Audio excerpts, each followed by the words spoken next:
नमस्कार, स्वागत है आपका बजट अड्डा में। मैं हूं नीरज और अब बजट की पूर्व संध्या पे हम बैठे हुए हैं और बहुत सारी अटकलें लोगों के मन में लग रही हैं। लेकिन पहले यहाँ पे तस्वीर साफ होनी चाहिए कि ये फुल बजट नहीं है। वित्त मंत्री जी भी कह चुकी हैं और प्रधानमंत्री जी ने भी कहा है कि फुल बजट जो हर साल आता है वो हमें जुलाई में जब नई सरकार बन जाएगी तब मिलेगा। तो ये एक इंटरिम बजट है और इस बजट में क्या बहुत बड़े ऐलान हो सकते हैं, इसको लेकर के बहुत सारे लोगों की अलग अलग राय है। लेकिन इस सरकार के ट्रैक रिकॉर्ड को देखते हुए या जिस तरीके से ये सरकार काम करती, उससे ऐसा लगता है कि कुछ ना कुछ ज़रूर होगा और चुनावी साल है तो ज़रूर कुछ ना कुछ मासेस के लिए हो सकता है। और वैसे भी जो 4 नई जातियां बनी है, युवा, महिला, किसान और गरीब, उनको ध्यान में रखते हुए कुछ कुछ अनाउंसमेंट हो सकते हैं। इकोनॉमिक सर्वे की बजाय सरकार ने इस बार इंडियन इकोनॉमिक रिव्यू पेश किया है, जिसमें पिछले 10 साल में हमारी इकोनॉमी कैसे ग्रो हुई है, क्या क्या चेंजेस इस सरकार ने किए हैं, उसका एक लेखा जोखा उन्होंने पहले पेश कर दिया है। सर्वे भी जुलाई में आएगा, जब बजट आएगा तो उसके साथ। इस इकोनॉमिक रिव्यू में ये दिखाया गया है, ये बताया गया है कि इकोनॉमी हमारी डबल हो चुकी है और यहाँ से आगे का जो आउटलुक है वो भी बहुत रोबस्ट और पॉजिटिव है। अनुमान ये लगाया जा रहा है कि 2030 तक $7 ट्रिलियन की इकॉनमी हम बन जाएंगे, लेकिन उससे पहले नेक्स्ट 2 ईयर्स में ही हम $5 ट्रिलियन की इकॉनमी बनने की दहलीज पे खड़े हुए हैं। तो सरकार ने अपना पूरा एक प्लान रखा है, उसमें आउटलुक रखा है और एक बहुत डिटेल्ड उसमें समरी दी हुई है जो हम लोग लगातार डिस्कस कर रहे हैं। लेकिन बहुत सारी चीज़ें ऐसी होती हैं जो हम जानना चाहते हैं कि इस बजट में क्या हो सकता है। इलेक्शन है तो हमने ऐसा बताया कि बहुत सारी पॉपुलिस्ट स्कीम का अनाउंस हो सकता है या इनडायरेक्टली एक खाका पेश किया जा सकता है कि जुलाई में ये सब चीज़ें आ सकती, उसी को आज हम समझने की कोशिश करेंगे। हमारे साथ बहुत ही एक्सपर्ट का एक पैनल है, उनसे मैं आपका परिचय करा देता हूँ। सुनील सुब्रमण्यम जी हमारे साथ हैं, मैनेजिंग डायरेक्टर एंड CEO हैं सुंदरम म्यूचुअल फंड के। साथ ही MS उन्नीकृष्णन जी हैं, थर्मैक्स के मैनेजिंग डायरेक्टर रह चुके हैं और इस समय कैपिटल गुड्स इंडस्ट्री के तो बहुत बड़े जानकार हैं। मिहिर वोरा सर हैं, CIO हैं ट्रस्ट म्यूचुअल फंड के और मार्केट के लिहाज से हम लोग समझेंगे कि मार्केट क्या सुनना चाहता है।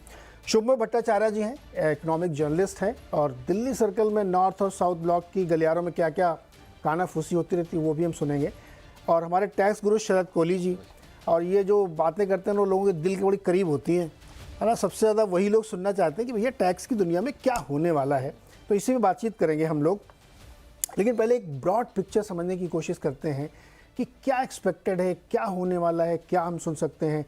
सुमेश सर, आप तो बहुत दिल्ली में घूमते रहते हैं, नॉर्थ साउथ ब्लॉक इन सब में क्या मर्मरिंग चल रही, क्या होने वाला है बजट में? कल जो एक इंटरिम बजट है, क्या कोई डायरेक्शन मिलेगा या कुछ स्कीम्स अनाउंस हो सकती हैं? एक ब्रॉड पिक्चर आप क्या देखते हैं?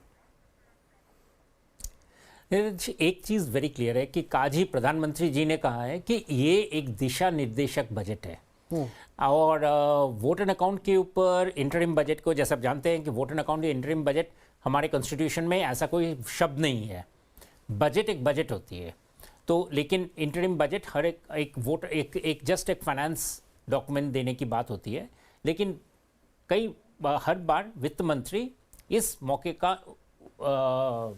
यूज़ किए हैं ये बताने के लिए कि वो उनका पार्टी अगले इस बार इलेक्शन चुनाव में किस तरह का रवैया लेकर आ रहे हैं। तो एक तरफ दिशा निर्देशक है, दूसरी तरफ है कि एक अपॉर्चुनिटी भी है। इन दोनों चीज़ों को अगर हम सामने लेकर चले तो निश्चित ही वोट एंड अकाउंट का कल जो स्टेटमेंट होगा वित्त मंत्री निर्मला सीतारमण जी का, वो सिर्फ एक आय व्यय का हिसाब नहीं होगा, उसमें कुछ पॉलिसी इंडिकेशंस की बातें होंगी। तो पार्ट ए की अगर हम बात करें, जिसमें टिपिकली गवर्नमेंट की पॉलिसीज़ की बात रहती है कि जैसे आपने कहा युवकों के लिए, किसानों के लिए, महिलाओं के लिए, पिछड़े वर्ग के लिए, उन सब के लिए कुछ कुछ स्टेटमेंट्स होंगे। और क्या स्टेटमेंट्स होंगे, उसका सबसे बड़ा पॉइंट ये है कि सरकार के पास इस वक्त फाइनेंशियल जो उनके जो आय व्यय का जो हिसाब है, जो अभी भी आया है अप्रैल दिसंबर का फिस्कल डिफिसिट वगैरह का जो फिगर्स है, उससे दिखता है कि कंफर्टेबल है। तो इसलिए डेफिनेटली सरकार आगे चलकर अपने सारे स्कीम्स में किस तरह के प्रावधान करेंगे उसका एक ठोस छवि देंगे।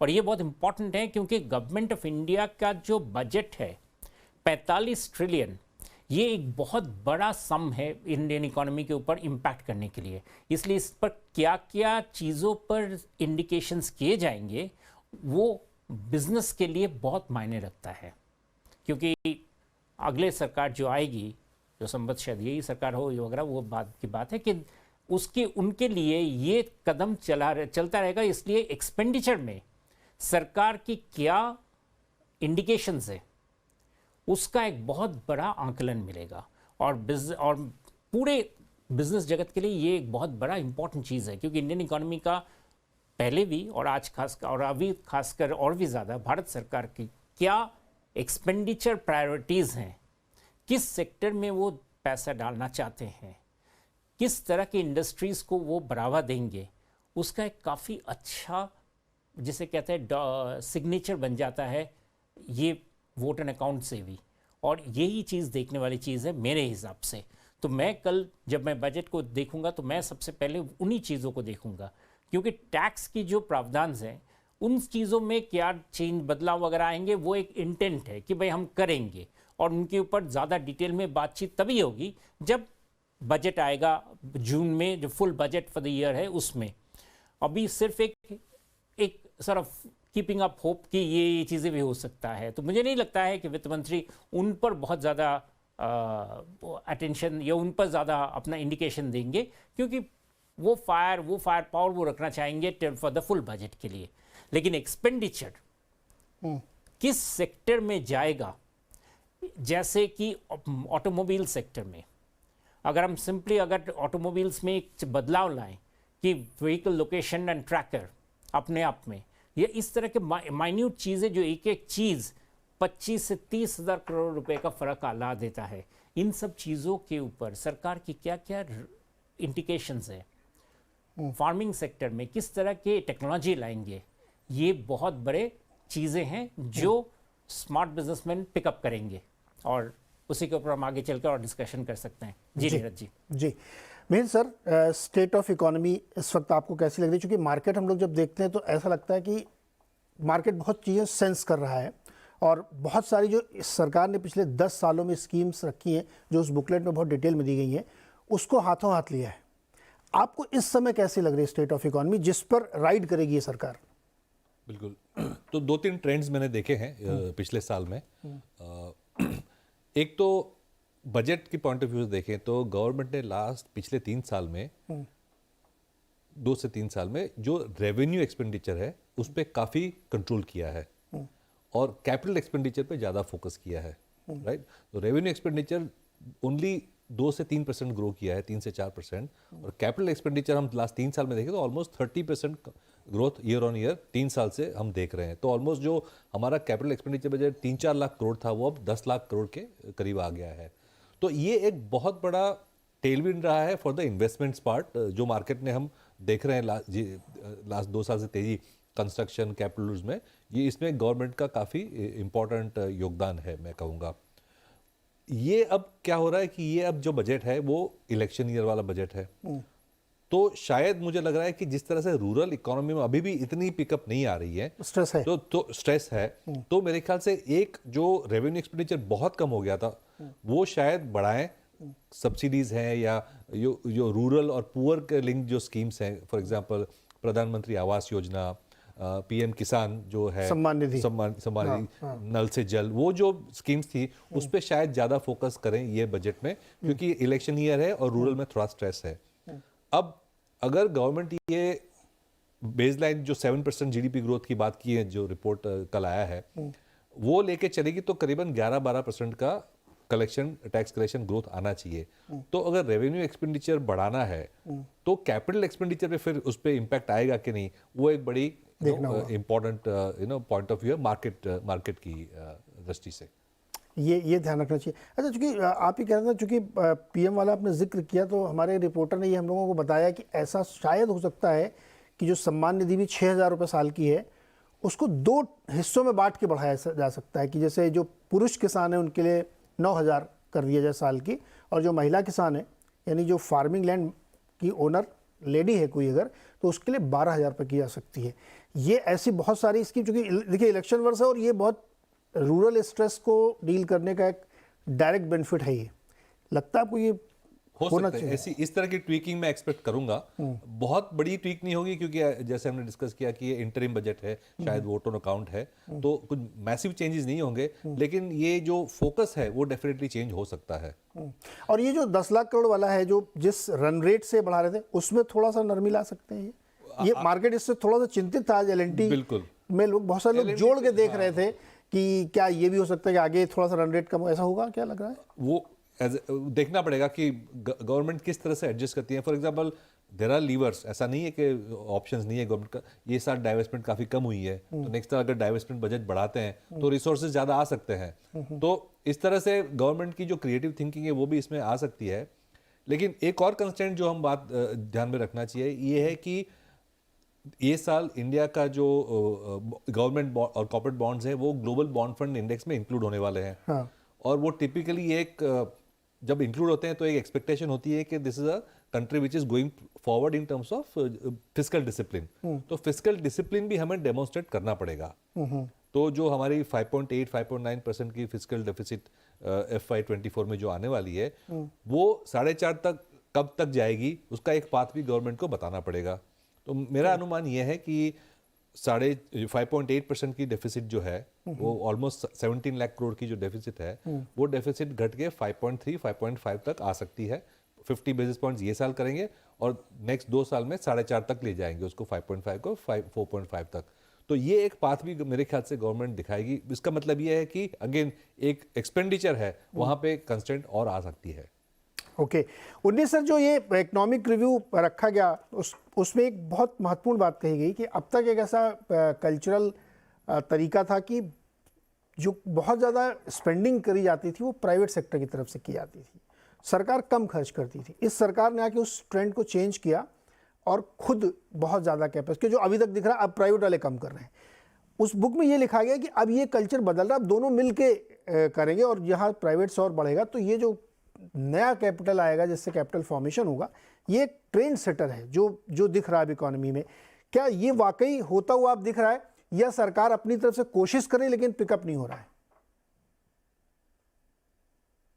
आप नीरज मेरे से पूछा था? जी जी सर, आपसे। ओके। पैसे में अभी हमारा दोस्त ने अभी जो बात किया उधर से चालू करना चाहते हैं, क्योंकि एक्सपेक्टेशन जो है हमारा बजट डेफिसिट 5.8 को 5.2 तक लेके आने का शायद उम्मीद रहेगा। तो जितना भी कलेक्शन बढ़ेगा तो हमारा खर्चा करने का जो ताकत है वो कम हो जाएगा अगले साल के लिए। तो सरकार का मिनिमम एक्सपेक्टेशन हमारा ऐसा है कि जो भी उन्होंने अभी पिछले साल में किया है, जैसे कि रेलवे का बजट था 2 लाख करोड़, उससे ज्यादा करना पड़ेगा, 3 लाख का उम्मीद है। सिमिलरली इंफ्रा में 7.5 लाख कोटी का था, वो 10 करना पड़ेगा। तो इसके लिए पैसा कहां से आएगा करके इसका कुछ दिशा निर्देशन ये बजट में शायद आना चाहिए, जिसमें से एक आइटम तो साहब ने ऑलरेडी टच कर चुका है, क्योंकि डिसइन्वेस्टमेंट ये साल में बहुत कम हो चुके थे। कम से कम 50-60 हजार कोटी का तो उनका तो टारगेट रखना चाहिए। और हमारा पब्लिक सेक्टर ऑर्गेनाइजेशन का रिजर्व एंड सरप्लस आज का दिन में तकरीबन 6.5 लाख कोटी रुपया उनके पास है आज का दिन में। तो उनको इस्तेमाल कैसा कर पाए, पूरा तो नहीं है, उसके लिए जो सेफ्टी के लिए जो रखेगा बट वो रखना पड़ेगा। उसके अलावा भी सरकार के पास इतना ताकत तो है, नए प्रोजेक्ट आगे लेके जाने के लिए ताकत है। तो ये सब पकड़ के, और जैसे कि बता रहे कि अगर 7% का अगले साल में अपना जीडीपी का ग्रोथ का टारगेट रखेंगे, तो उसका मतलब हो गया कि हमारा इंफ्रास्ट्रक्चर भी तो उसके ज्यादा तो बढ़ना चाहिए। Then only just by having a budget prepared economy doesn't grow. तो इंफ्रा के ऊपर जो खर्चा आज का दिन में हो रहे, उससे कम 10-15% ज्यादा हमको टारगेट करना चाहिए अगले साल के लिए। और उसके लिए हम जुलाई तक रुक नहीं सकता है।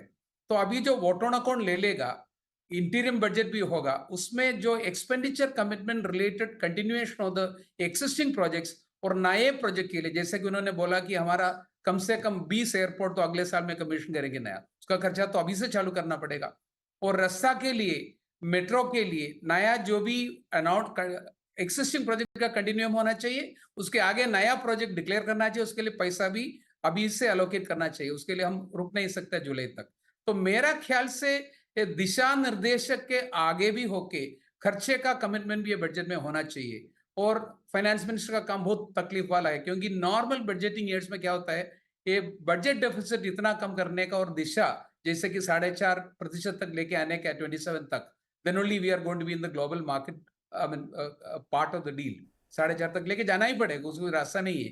तो 5.8 नहीं, मेरे ख्याल से 5.9 तक हो सकता है real, when you going to come to that. उसमें से 0.7 70 बेसिस पॉइंट कम करके बजट बनाना आसान नहीं होगा, बट कुछ करेंगे।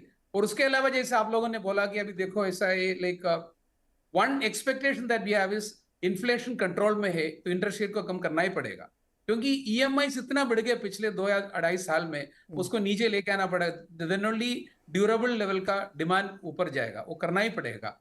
इंटरेस्ट का दैट उसका दिशा तो शायद नहीं दिखाएगा, बट आरबीआई का हाथ में है हुए। और जब तक के लिए अपना सेविंग रेट कम हो गया, 2 साल पहले या 3 साल पहले से कंपेयर करेगा तो कम हो गया, उससे अगर आप 10 साल का लेगा तो 11.5% से 7 तक आ चुका है। जब तक सेविंग नहीं बढ़ेगा, आदमी के हाथ में पैसा कैसे आएगा खरीदी करने के लिए? तो डिमांड का इंप्रूवमेंट के लिए हमको पॉजिटिव रहना चाहिए। There is no point in telling that we are the fastest growing larger economy. जब तक आपका फास्टेस्ट ग्रोइंग डिमांड नहीं होगा, इकोनॉमी नहीं बढ़ेगा। तो डिमांड में 2 आइटम है, एक कैपिटल अकाउंट में है, दूसरा खर्चे का, एक्सपेंसेस का, ओपेक्स एरिया में। ये दोनों का डिमांड बढ़ाने के लिए पॉलिसी डायरेक्शन और कमिटमेंट, मैं आप वापस कर रहा हूं, निर्देशक ने दिशा नहीं है, इसके अंदर कमिटमेंट भी होना चाहिए।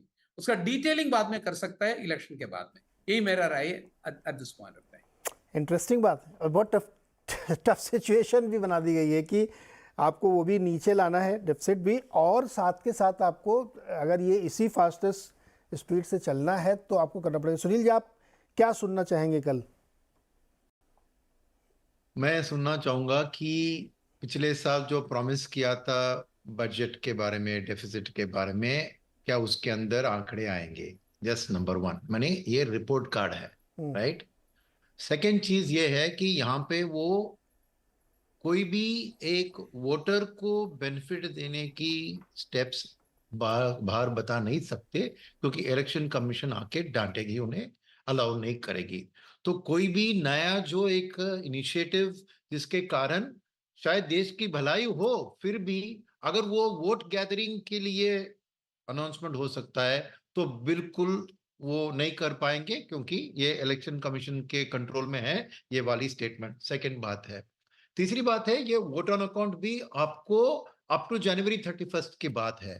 फरवरी और मार्च में क्या होने वाला है उसके लिए एक एस्टिमेट देंगे, मगर खर्चा ये दोनों महीने में होगा on the consumption side, not on the capex side, because it will be foolish.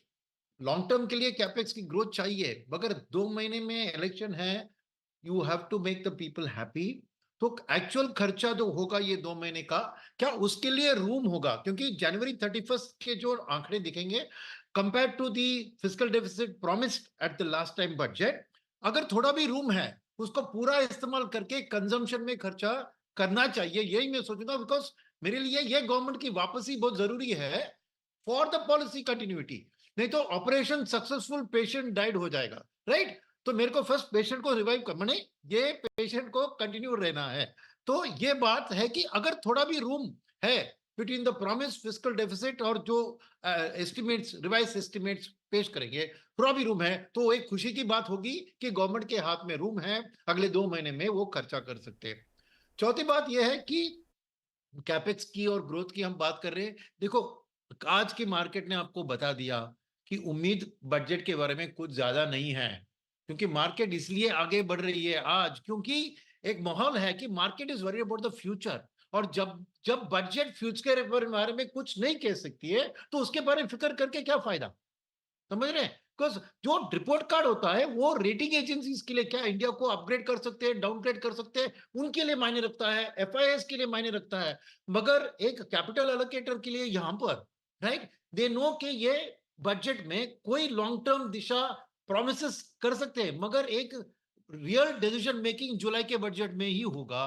तो इसीलिए उतना मार्केट इस बजट के ऊपर उतना ध्यान नहीं देगा। वेरएस एक मिडिल क्लास सिटीजन्स के लिए क्या कुछ टैक्स ब्रेक्स अनाउंस कर सकते हैं, रेशनलाइजेशन ऑफ टैक्स, वो सब तो बात अलग है, शरद जी बात करेंगे उसके बारे में, वो सब हो सकता है, बट स्टॉक मार्केट के लिए वो उतना मायने नहीं रखता है। स्टॉक मार्केट के लिए रहता है कि क्या प्रॉमिस किया था उसके अंदर आपने डिलीवर किया, क्या थोड़ा बहुत रूम है कंजम्पशन में जो आज खर्चा करना चाहिए उसके लिए रूम है, और तीसरी है कि फिस्कल बेसिस पे अगर इन्फ्लेशन बढ़ता है अगले 2 महीने में, वो इलेक्शन रिजल्ट के लिए बहुत इंपैक्ट कर सकता है। तो क्या गवर्नमेंट के पास में fiscal measures to reduce inflation के लिए फायर पावर है, ये जजमेंट करनी जरूरी है, बिकॉज एब्सोल्युटली मई के पहले इन्फ्लेशन को कंट्रोल में लाना बहुत बहुत जरूरी है। उसके लिए फिस्कल आरबीआई के हाथ में कुछ नहीं है, क्योंकि हम सप्लाई ड्रिवन इकोनॉमी है और सप्लाई साइड की इन्फ्लेशन को खाली फिस्कल मेजर्स ही कंट्रोल कर सकती है। तो ये मेरे लिए मार्केट यही जज करेगी कि अल्टीमेटली बॉइल्स डाउन कि क्या ये गवर्नमेंट वापस आ सकती है, इसी पे मार्केट का सोच होगा।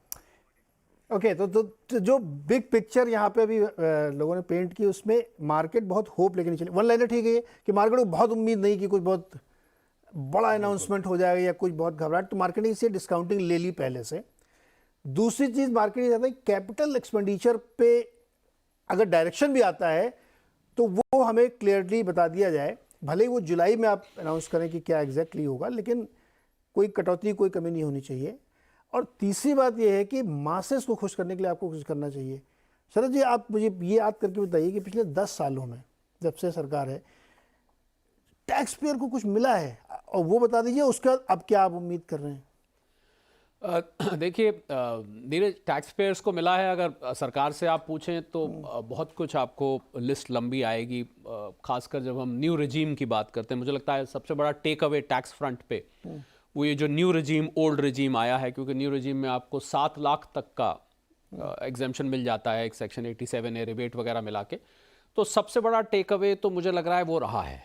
और अगर पूरे 10 साल का एक साथ एनालिसिस करें तो सबसे बड़ा लैंडमार्क अगर मैं कहूँ जो चेंज आया है वो आया है। उसके अलावा छोटे मोटे चेंजेस आए, तो उसकी वजह से एक मिनट, आपके पास मान लीजिए 100 क्लाइंट हैं, उसमें कितने नया रेजिम मैं आ रहा था उसी पे।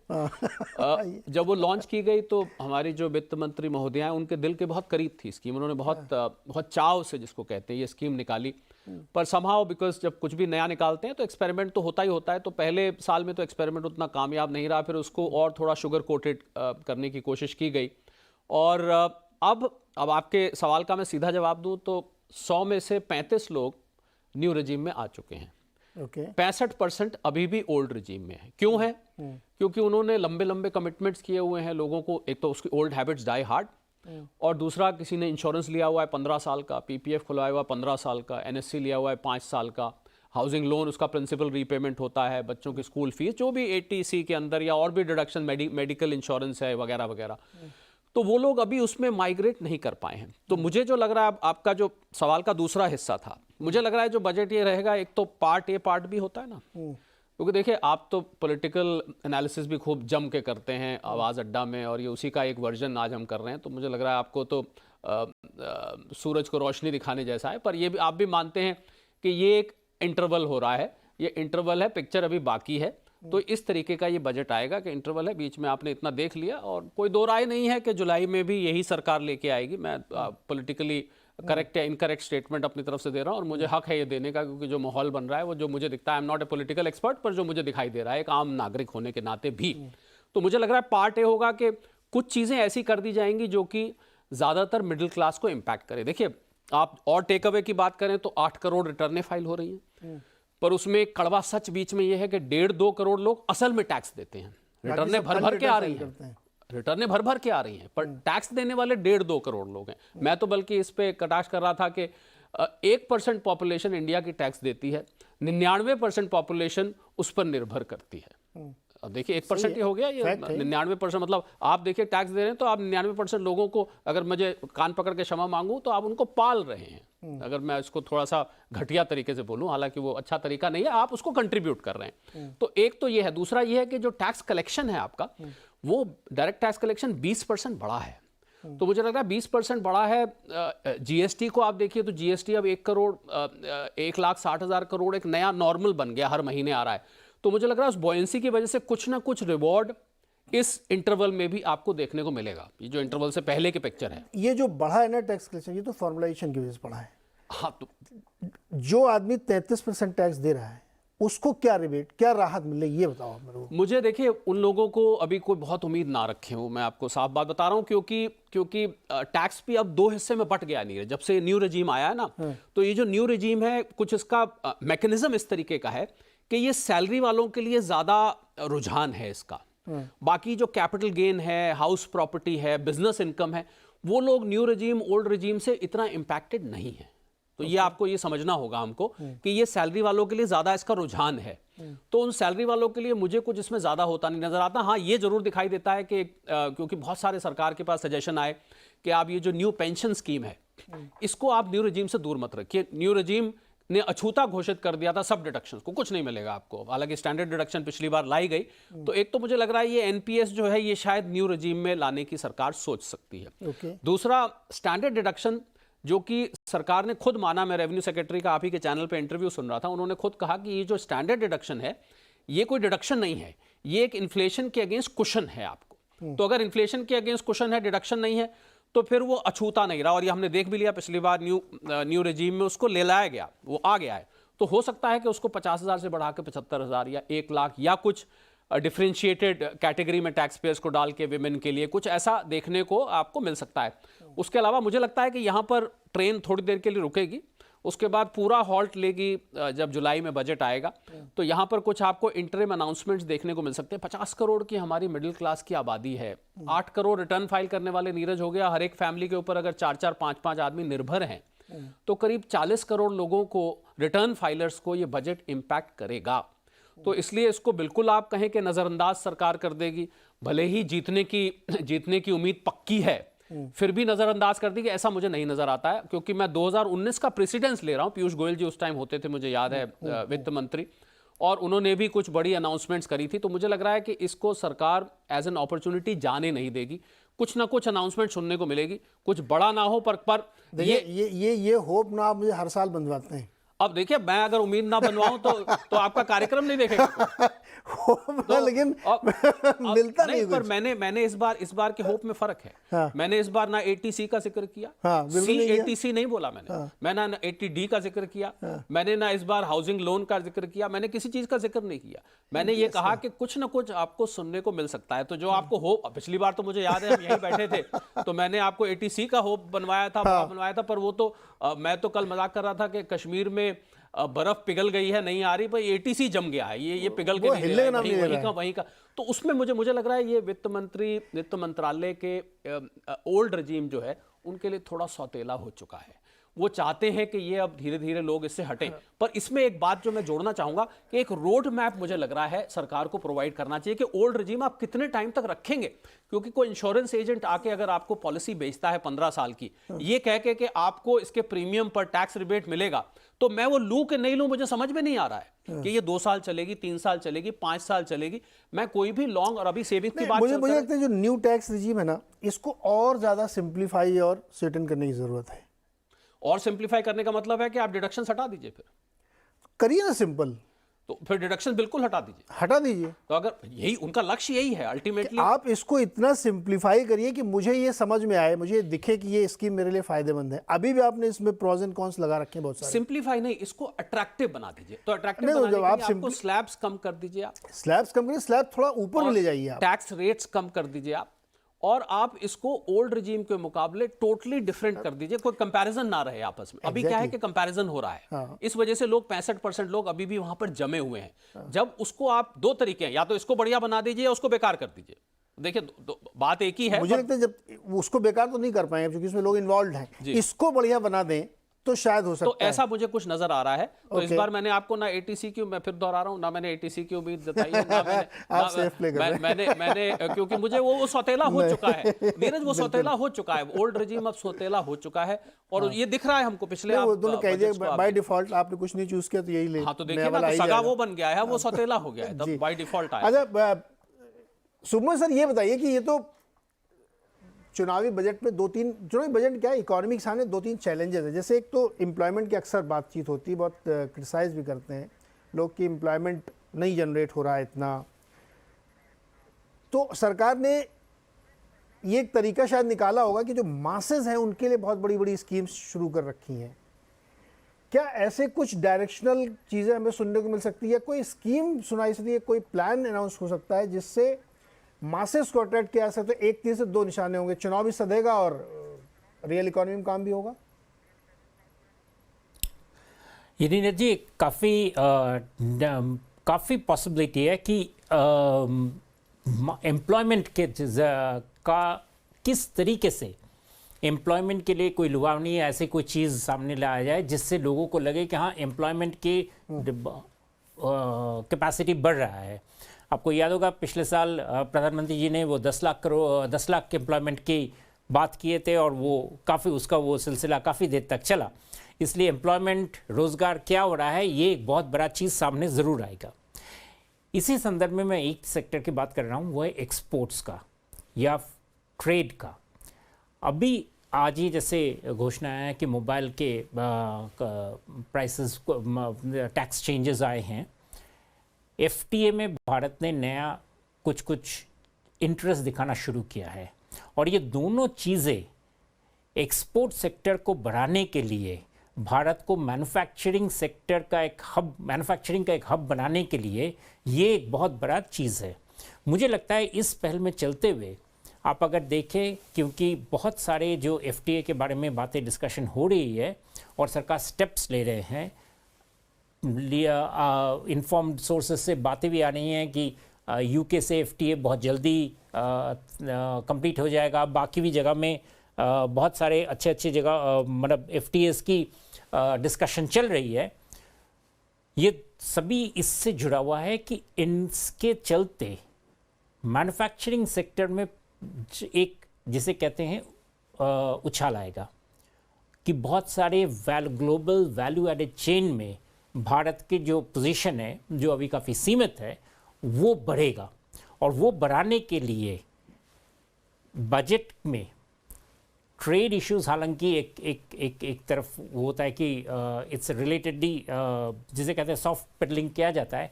मुझे लगता है कि ट्रेड इश्यूज में India as a export destination, India as a manufacturing destination, India as a continuum, कि जो बहुत सारे चीज़ों को स्टेबिलिटी दिया गया है and India is now at a position जहाँ पे मैन्युफैक्चरिंग से कंपनीज दुनिया से कहीं से भी चाइना +1 का जो स्ट्रेटजी है उसको अपनाते हुए इंडिया में आए, इसका जिक्र ज़रूर मैं एक्सपेक्ट करता हूँ कल वित्त मंत्री जी करेंगे।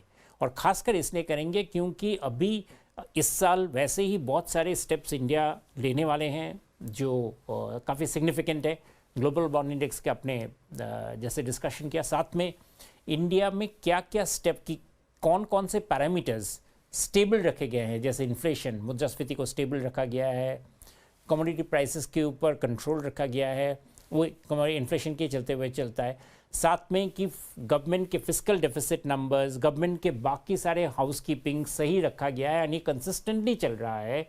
ये बहुत बड़ा इंडिकेटर्स डोमेस्टिक इकोनॉमी के लिए नहीं, इंटरनेशनल इकोनॉमी के लिए, इंटरनेशनल इन्वेस्टर्स के लिए ये एक जिसे कहते हैं पुटिंग ए डेमोन्स्ट्रेशन कि हम किस तरीके से अपनी इकोनॉमी को मैनेज कर सकते हैं, इसका एक बहुत बड़ा चांस है। और मुझे नहीं लगता है कि इस चांस को वित्त मंत्री ने कारेंगे।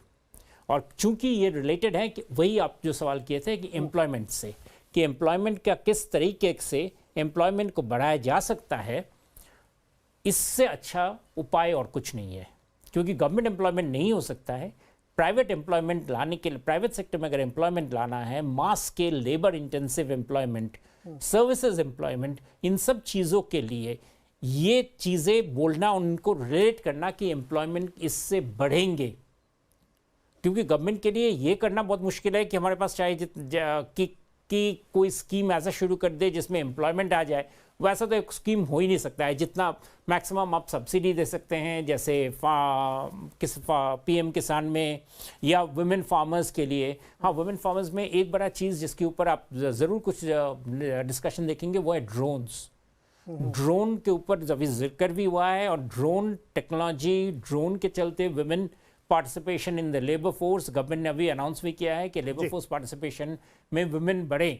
ये एक बहुत बड़ा उनका एक डायरेक्शनल सेटअप है। तो इसके ऊपर डिस्कशंस, इसके ऊपर क्या स्टेप्स लिए जा सकते हैं कि न्यू टेक्नोलॉजी को यूज़ करके महिलाओं को किस तरीके से, खासकर रूरल एरिया से, किस तरीके से उनको फॉर्मल वर्क फोर्स में लाया जाए, इस पर ज़रूर डिस्कशंस होंगे, इंडिकेशंस होंगे। क्योंकि और ये बहुत बड़ा यूज़फुल भी है, क्योंकि आप देखेंगे बीजेपी का जो इंक्रीमेंटल वोट शेयर आता है उसके बारे में कई बार टिप्पणी आ चुका है हमारे पेपर में भी कि ये वुमेन बहुत उनके प्रति सॉफ्ट कॉर्नर है, उनको सपोर्ट किए हैं। तो वुमेन फोर्स को सामने लाने का ये एक बहुत बड़ा पॉसिबिलिटी है, और जिसको मैं सोचता हूँ भरपूर इस्तेमाल किया जाएगा कल के बजट में। जी, ये बहुत इंटरेस्टिंग बात कही आपने। भील सर, एक बहुत दिलचस्प बात जो आप लोग भी अगर पढ़ेंगे, जो इंडियन इकोनॉमिक रिव्यू उन्होंने पेश किया, उसमें लैंग्वेज यूज़ की, जैसे अभी सुमन ने कहा ना कि यहाँ पे चाइना +1 की चीज़ें हों या यूरोप +1 की चीज़ें हों, तो पहले इकोनॉमिक टर्म यूज़ किया गया था नियर शोरिंग, अब उन्होंने उसको फ्रेंड शोरिंग कर दिया है। ये एक लॉन्ग टर्म की होप बिल्ड कर रहे हैं आप। अच्छा, आपको याद होगा जब कोरोना के समय में 20-22 लाख करोड़ का पैकेज लाए थे, तब भी गवर्नमेंट अपने आप को एनेबलर बनाने की कोशिश कर रही थी कि हम एनेबलर बनेंगे और उसके थ्रू जो जनरेट होगा एम्प्लॉयमेंट या स्पेंड होगी चीज़ें, वो लॉन्ग टर्म के लिए होंगी।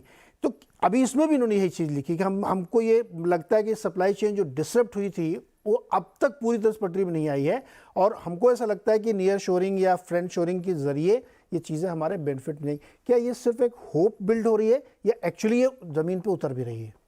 नहीं, ये तो बिल्कुल ज़मीन पे उतर रही है। ये जो PLI स्कीम्स जो हमने लॉन्च करी है वो क्लोज एंडेड नहीं है, एक तो ये ओपन एंडेड है। हमने फर्स्ट सक्सेस देखी मोबाइल फ़ोन असेंबली और मैन्युफैक्चरिंग में, फिर हम कंपोनेंट्स पे जा रहे हैं, फिर वाइट गुड्स पे जा रहे हैं, केमिकल्स, ऑटो, फार्मा, जो भी सेगमेंट में गवर्नमेंट, सेमीकंडक्टर्स, जो भी सेगमेंट में गवर्नमेंट को लग रहा है कि प्राइवेट सेक्टर को थोड़ा सा इंसेंटिव दे के हम global investments and local private sector investments ला सकते हैं, I think government is open for that. तो ये जो 2 लाख करोड़ जो भी अमाउंट PLI के दिए हैं वो एक फिक्स अमाउंट नहीं है। मेरे ख्याल से जहाँ भी हमें लग रहा है कि मैन्युफैक्चरिंग में हमारी स्ट्रेंथ आ सकती है विद सर्टेन इंसेंटिव्स, वहाँ गवर्नमेंट ओपन एंडेड है। तो और जिस तरह से मैं बस देख रहा हूँ कि बड़ी बड़ी कंपनियां भी अब तो आ रही हैं, और न सिर्फ छोटी मैन्युफैक्चरिंग लाइक असेंबली वगैरह में, अब तो हम सेमीकंडक्टर्स वगैरह के बारे में बात कर रहे हैं, रिन्यूएबल्स के लिए भी PLI है। तो मेरे ख्याल से ज़्यादा से ज़्यादा सेक्टर्स PLI में कवर हो रहे हैं। शायद हमें इमीडिएट इम्पैक्ट नहीं दिख रहा है क्योंकि ये एग्जीक्यूट होने में 1-2 साल लग जाते हैं। कोई नई फैक्ट्री आती है तो 2 साल तो वैसे भी लग जाती है, ज़मीन खरीदो, फैक्ट्री बनाओ, 2-3 साल लग जाते हैं। बट ये बिल्डअप हो रहा है, और उसका प्रूफ ये है कि चाहे हम ये जो रिपोर्टेड क्वार्टरली नंबर्स आते हैं प्रोजेक्ट्स अंडर इम्प्लीमेंटेशन ना दिखे, लेकिन अगर आप फिर कैपिटल गुड्स वाली कंपनीज जो है, जो इलेक्ट्रिकल इक्विपमेंट बनाती है, पंप्स बनाती है, ये जो बॉयलर्स वगैरह जो बनाती है, रिन्यूएबल्स के फॉर एग्जांपल जनरेटर, जेनसेट्स वगैरह बनाती है, उनकी ऑर्डर बुक अगर देखें तो काफ़ी अच्छे ऑर्डर्स आ रहे हैं। इसका मतलब ये है कि we are not looking at manufacturing of large bulk commodities. जो हमारी पिछली बूम जो हुई थी 2003 से लेकर 2010-11 तक, वो बड़े प्रोजेक्ट से हुई थी। एक बड़ा स्टील प्रोजेक्ट, एक बड़ा power project, gas based, coal based, उस तरह से हो रही थी। अब ये जो मैन्युफैक्चरिंग बूम आ रही है वो स्मॉलर एंड मीडियम एंटरप्राइज का एंटरप्रेन्योरशिप दिखा रही है। जो तो मेरे ख्याल से ये हम $1 बिलियन प्रोजेक्ट्स की बात नहीं कर रहे हैं, ये हम बात कर रहे हैं 1000 करोड़ का प्रोजेक्ट, 500 करोड़ का प्रोजेक्ट जो मिड साइज इंडस्ट्री मैन्युफैक्चर करके दिखा रही है। तो मेरे ख्याल से ग्राउंड लेवल पे एक्टिविटी अलग है, और जो एग्रीगेट नंबर्स है उसमें मेरे ख्याल से अब रिफ्लेक्ट होना शुरू होगा, और छोटे यूनिट से जॉब ज़्यादा क्रिएट होंगे बनस्बत कि आप एक जगह सेंट्रलाइज कर दें, और जियोग्राफिकली भी थोड़ा ठीक नहीं रहता है। ओके, एक छोटा सा ब्रेक लेंगे सर यहाँ पे। ब्रेक से जब लौट के आएंगे तो फिर चर्चा को आगे बढ़ाएंगे कि इंडस्ट्री के लोग इस बजट में या इस सरकार से क्या एक्सपेक्ट करते हैं, क्योंकि 10 साल हो गए तो 5 ईयरली ऑडिट भी सरकार के लोग कर रहे होंगे, तो वो क्या सुन रहे हैं, क्या देख रहे हैं, उस पर बातचीत करेंगे। और दूसरा है कि बहुत बड़ी हमारे यहाँ जो यंग पॉपुलेशन है, यूथ हैं, उनके लिए सरकार के पास कोई स्कीम है क्या उनको एंगेज करने के लिए, इस पर बातचीत करेंगे। स्वागत है एक बार फिर से आपका, और आज हम बातचीत करें कि हमें बजट से क्या उम्मीदें होनी चाहिए और हम क्या सुन सकते हैं। काफ़ी चर्चा भी हुई कि किस तरीके से सरकार प्लान सामने रख सकती है और उसको एग्जीक्यूशन के तरीके भी बता सकती है। उन्नीस सर, एक आप चूँकि आप इंडस्ट्री में बहुत लंबे समय तक रहे हैं और आपके सब दोस्त वही होंगे जिनके साथ शाम को आप कॉफ़ी पीते हैं, तो इंडस्ट्रियलिस्ट और ये काम कर रहे होंगे इस समय, उनके बीच में क्या चर्चाएं होती हैं? जैसे अभी मिहिर सर ने बड़े डिटेल में बताया कि PLI स्कीम ओपन एंडेड है और इसको बहुत बहुत वेलकम किया गया अलग अलग सेक्टर्स में। चूँकि ये सरकार 5 साल भी पूरे कर रही है अपने, तो एक ऑडिट होता ना मन में कि सरकार की चीज़ें क्या उनको बहुत एनेबलर लगी है, क्या चीज़ें उनको बहुत बेनिफिशियल लगी और क्या वो अब एक्सपेक्ट कर रहे हैं कि ये सरकार इस दिशा में ज़्यादा काम करे, जिससे कि जो मूल चीज़ है कि एम्प्लॉयमेंट जनरेशन हो और ग्रोथ का जो 7% का वो टारगेट लेके चल रहे हैं कि हर साल हम बढ़ाएंगे, वो पूरा हो सके। तो क्या चर्चाएं क्या होती हैं लोगों के बीच में? मेरे जैसा है कि industry sectors are currently talking about double digit growth हर साल में होना चाहिए, उसके लिए क्या इंटरनल प्लानिंग होना चाहिए करके सब लोगों ने उसका प्लान तैयार कर चुके हैं। उसके मुताबिक कैपेसिटी एडिशन का और investment plan most of the industries, जिस वोरा जी ने बोला है, सबने कर चुके हैं। और कमोडिटीज में भी, जो कमोडिटीज के बारे में उन्होंने बात नहीं किया, फिर भी उसमें भी कमोडिटीज, स्टील, सीमेंट, हर एक में फास्ट ग्रोथ एक आधा साल के लिए नहीं है, तकरीबन 5-6 साल के लिए कंटिन्यू डबल डिजिट ग्रोथ का प्लान बना चुका है। पर उम्मीद क्या है, कोई भी टैक्स ऐसा ना आए जो रिट्रोस्पेक्टिव इफेक्ट में नहीं होना चाहिए, और जो भी पॉलिसी अनाउंस किया वो कंसिस्टेंसी रखें। ओपन, जैसा PLI साहब ने अभी बताया है, PLI ओपन है, बट ऐसा ना हो जाए कि 2 साल के बाद में बोला कि अभी बंद कर रहा हूँ, ना करें, क्योंकि हमारा इन्वेस्टमेंट इकट्ठा होता है, बहुत बड़ा अमाउंट का होता है, उसका जब तक के लिए रिकवरी नहीं होगा, we have to continue with the systems. जो एरियाज में नौकरी क्रिएट करने के लिए इन्वेस्टमेंट होने वाला है, जो हमारा अंडरस्टैंडिंग में है, इलेक्ट्रिक व्हीकल, मेरा ख्याल से अगले 4 या 5 साल के अंदर हमारा 2 व्हीलर्स टोटली इलेक्ट्रिक हो जाएगा, और लोअर कैपेसिटी 1000 सीसी तक का 4 व्हीलर भी इलेक्ट्रिक होने वाला है।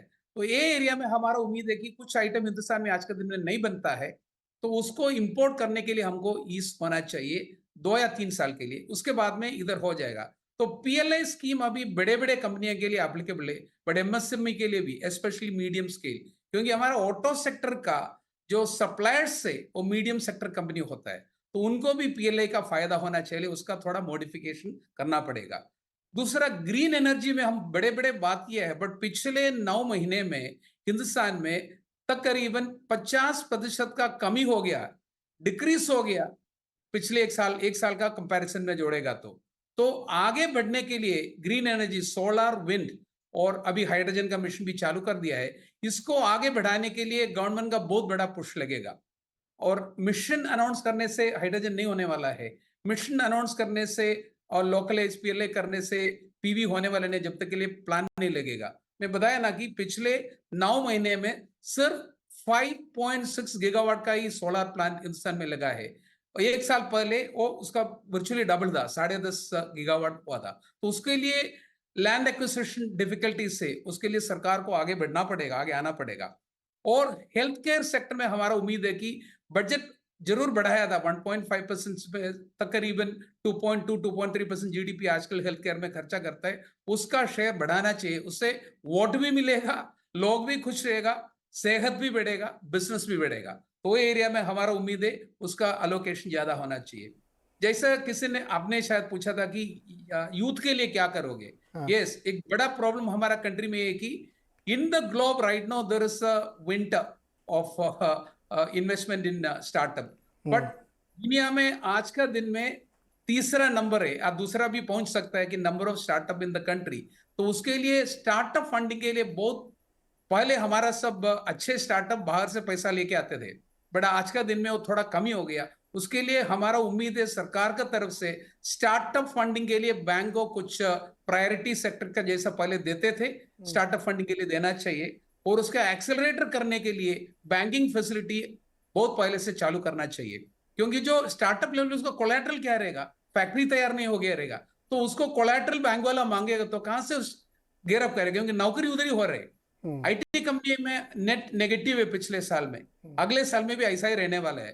तो अगर आपको नौकरी बढ़ाना है, ये जो सेक्टर में मैंने बताया, उसके अलावा startup is an area where younger lot, जो यूथ को एम्प्लॉयमेंट चाहिए, तो सेल्फ एम्प्लॉयमेंट इसके लिए करना चाहिए। और लास्ट आइटम मेरा तरफ से ऐसे है कि हम एम्प्लॉयमेंट को ऑलवेज फॉर्मल एम्प्लॉयमेंट सोचते हैं, ऐसा नहीं होगा आगे जाके। हिंदुस्तान में तकरीबन 2 कोटी लोगों को साल में जो नौकरी चाहिए वो देने के लिए कोई भी गवर्नमेंट का ताकत नहीं रहेगा। तो इनफॉर्मल सेक्टर के लिए, मतलब मैकेनाइज फार्मिंग, उसके लिए लोकलाइज रूरल इंडस्ट्री होना चाहिए। उसके लिए हमको चाइना का मॉडल लेना चाहिए, क्योंकि कोई भी फार्मर का लड़का अभी गर्मी में खड़ा रह के फार्मिंग करने के लिए तैयार नहीं है, और उसको मैकेनाइज करेगा।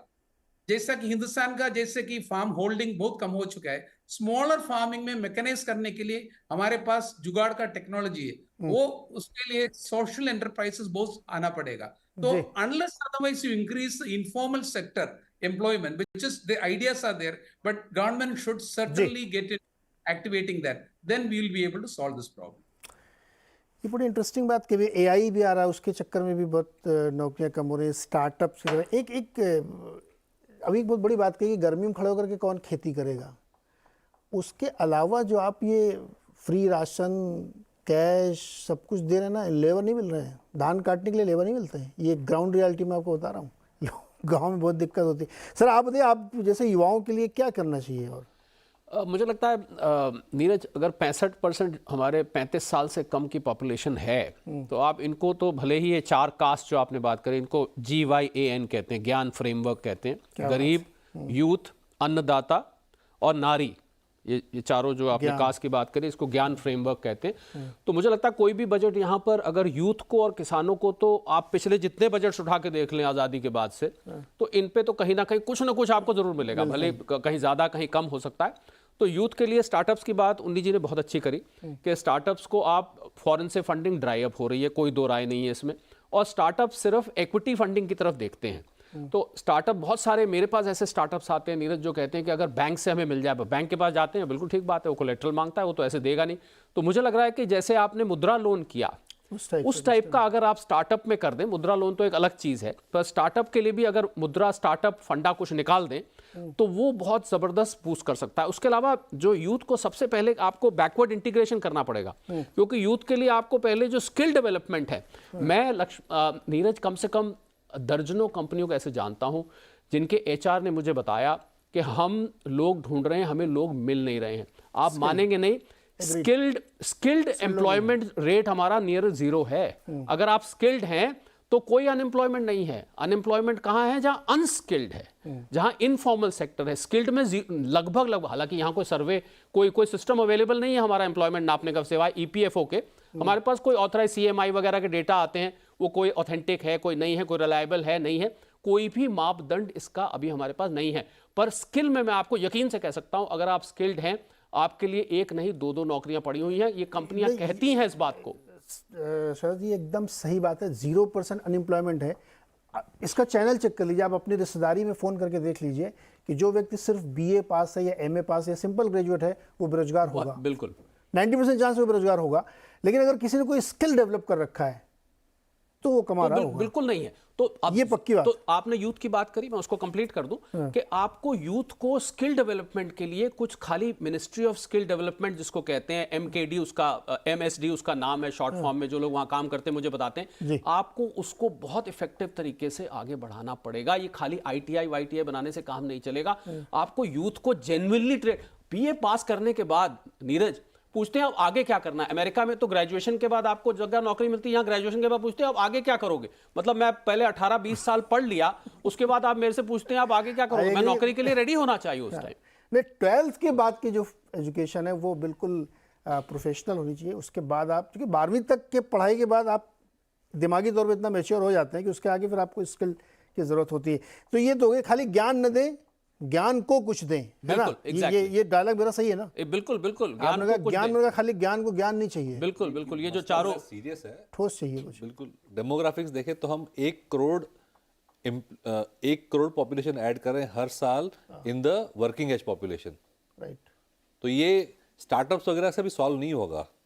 ये तो हमें फिजिकल एसेट्स भी क्रिएट करने पड़ेंगे, कंस्ट्रक्शन है, रियल एस्टेट है, labour intensive industries, textiles for example, ध्यान देना पड़ेगा। ये इंडस्ट्रीज में हमें ज़्यादा फोकस करना चाहिए जहाँ पे लेबर इंटेंसिवनेस है। अच्छा, बजट के लिहाज से कौन सा सेक्टर में कल ध्यान रखना चाहिए? देखिए, हमने जैसे बात की कि थ्रस्ट कैपिटल एक्सपेंडिचर में तो रहा ही है, तो एक तो इसको डिस्टर्ब ना करें, ठीक है, जो मोमेंटम कैपिटल एक्सपेंडिचर गवर्नमेंट ने दिया हुआ है उसको कंटिन्यू करें। तो ये एक चाहे रेलवे स्पेंडिंग है, डिफेंस में कैपिटल एक्सपेंडिचर स्पेंडिंग है, नल से जल वाली स्कीम है, पावर सेक्टर में जो हम मॉडर्नाइजेशन की बात कर रहे हैं, तो ये सब कैपिटल एक्सपेंडिचर, रोड्स, ये सब कैपिटल एक्सपेंडिचर कम ना करें। सेकंड इज रूरल डिमांड के लिए क्या करेंगे, क्योंकि एक तरफ से हम गवर्नमेंट का फुल सपोर्ट है कैपेक्स में, लेकिन रूरल डिमांड अभी भी इतनी पिकअप नहीं हो रही है। हम देख रहे हैं एफएमसीजी कंपनीज के रिजल्ट, लोअर एंड कंजम्पशन अभी इतनी पिकअप नहीं हो रही है, तो उसमें गवर्नमेंट कहाँ फोकस दे रही है, ये भी एक इम्पॉर्टेंट होगा। ओके, सुनील सर, कल जब हमारे दर्शक लोग बैठ के बजट सुन रहे होंगे आवाज़ देखते हुए, तो उनकी उंगलियां की बैठ होंगी, कौन सा सेक्टर पे ध्यान रखें जहां मौका मिले तो ठक से ट्रेड मारना है उनको, वो बताइए। Consumption and banking. अरे बजट से जोड़ के बताइए मुझे। बजट की जुड़े हुए बात कर रहा हूं मैं, हाँ। क्योंकि मैंने कहा ना पहले जो मैंने बात किया उसके ऊपर, ये चीज की फिस्कल डेफिसिट की प्रॉमिस के अंदर अब कितना गैप है, क्योंकि इनकम टैक्स और जीएसटी की कलेक्शन उम्मीद से बेहतर आई है और गवर्नमेंट की एक्सपेंडिचर खर्चा भी उन्होंने कंट्रोल में रखा है। तो आज मुझे एक गैप उसमें दिख रहा है, उस गैप को वो कहाँ इस साल खर्चा करेंगे वो चीज सामने दिखेगी। तो मेरे को वो कंजम्पशन के ऊपर, क्योंकि ये कैपेक्स की बात होती है ना, देखिए सिंपल सी बात है, ओवरऑल स्टॉक मार्केट को कोई नेगेटिव सरप्राइजेस नहीं चाहिए बजट से, पॉजिटिव हो या ना हो, नेगेटिव कुछ नहीं होना चाहिए, नंबर वन। तो अगर नेगेटिव ना होना चाहिए तो सेकंड, गवर्नमेंट के लिए ये क्या है, ज्यादातर टाइम बजट में होगा कि उनकी जो कार्यक्रम उन्होंने किया है उसके बारे में चर्चा, उसके बारे में बातचीत करे, ताकि जो भी अखबार बजट के बारे में लिखे वो इसको हाईलाइट करे कि गवर्नमेंट में इतना इतना काम किया, ताकि रीडिंग पब्लिक उसको पढ़कर वोट डाले गवर्नमेंट के लिए। सिंपल सी बात है। तो अगर वहां पे अगले 3 महीने में खर्चा कंजम्पशन में ही होना है, गवर्नमेंट अगर जाके कैपेक्स में ये 2 महीने में खर्चा कैपेक्स में करेगी, उसका कोई फायदा नहीं होगा। सुन लीजिए, तो क्या रूम है उस खर्चे के लिए, तो मैं कहूंगा कंजम्पशन टॉपिक होगी। सेकेंड, अल्टीमेटली बैंकिंग सिस्टम को सपोर्ट देना चाहिए, क्योंकि बैंकिंग एक सर्कुलेशन ऑफ द इकोनॉमी है, तो इसलिए बैंकिंग सिस्टम के लिए जो भी अनाउंस करे वो अल्टीमेटली आपको, क्योंकि डीबीटी ये सब आ गई है, वो आपको pass through mechanism M1 M3 का जो मल्टीप्लायर इफेक्ट आता है उसी से होगा। तो मेरे ख्याल में बजट में नेगेटिव सरप्राइज नहीं आएगी, तो कॉन्फिडेंस रख सकते हैं कि कंजम्पशन में खर्चा होगा अगले 2 महीने में, और इसीलिए उसी के ऊपर मेरा फोकस कंजम्पशन पे ऊपर ज्यादा होगा और थोड़ा banking, even specific from budget perspective. तो बैंक सेक्टर पे ध्यान रखना है, फाइनेंस पे ध्यान रखना है, कंजम्पशन पे, रेलवे पे और डिफेंस पे, रूरल थीम पे जैसे एग्री एनेबलर है, फर्टिलाइजर वाली कंपनी, अफोर्डेबल हाउसिंग है, अफोर्डेबल हाउसिंग, ये बहुत बड़ा सेक्टर है, इस पे ध्यान रखना चाहिए। तो ये उनको लिए बजाय जो लोग बजट सुन के ट्रेडिंग करना चाहते हैं, तो वो आप इस सेक्टर पे ध्यान रखिए, यहाँ कुछ हो सकता है। एक वाटर का भी बड़ा थीम है, नल से जल वाला, नल से जल प्लस रिवर लिंकिंग के जो प्रोजेक्ट्स हैं उसके लिए आउटलेज बढ़ाने पड़ेंगे, क्योंकि ऑलरेडी लास्ट टाइम अनाउंस कर चुके हैं, तो उसका कैसे प्रोग्रेस हो रहा है वो भी देखना है। एक बड़े अच्छा किसी ने जिक्र किया ड्रोन का, सुबह जी ने कहा था, तो मुझे ध्यान है कि पिछले दिनों भी प्रधानमंत्री जी ने स्कीम अनाउंस भी की थी कि महिलाओं को ड्रोन चलाने के लिए ट्रेन किया जाएगा, उसमें सेल्फ हेल्प ग्रुप को भी इन्वॉल्व करेंगे। तो ड्रोन वाली कंपनियों में भी भाई ध्यान रखिएगा, क्योंकि उधर भी कुछ हो सकता है, और out of the box thinking इस सरकार की है, तो वो कुछ ऐसी नई चीज़ें भी लेके आ सकते हैं जहाँ पे आपको अपॉर्चुनिटी मिलेगी। लेकिन शो खत्म करें, इसमें एक चीज़ जो सारी सहमति है कि बहुत बड़ी होप लेके न जाएं, क्योंकि इंटरिम बजट है, फुल बजट जून जुलाई जब भी सरकार नहीं आएगी उसके बाद होगा, तो बहुत होप बिल्ड न करें। पहले आपने कह दिया पिक्चर अभी बाकी है, ये बजट की लास्ट लाइन होनी चाहिए, तो ट्रेलर समझ के जाइए। और दूसरी चीज़ जो मार्केट होप करे कि कोई नेगेटिव सरप्राइज ना आए, तो ठीक रहेगा, और बजट हमें लगता है कि उसी दिशा की ओर करेगा। बहुत बहुत शुक्रिया आप सारे मेहमानों का, और उम्मीद करते हैं कि जो हम लोगों ने चर्चा की इसी के इर्द गिर्द बजट आएगा, और फिर हम इसका एनालाइज करेंगे जो कल अनाउंसमेंट होंगे कि क्या क्या हुआ है, और अब फिर वहाँ से होप बिल्ड करेंगे अगले 1-2 महीने के लिए। बहुत बहुत शुक्रिया हमारे साथ जुड़ने के लिए।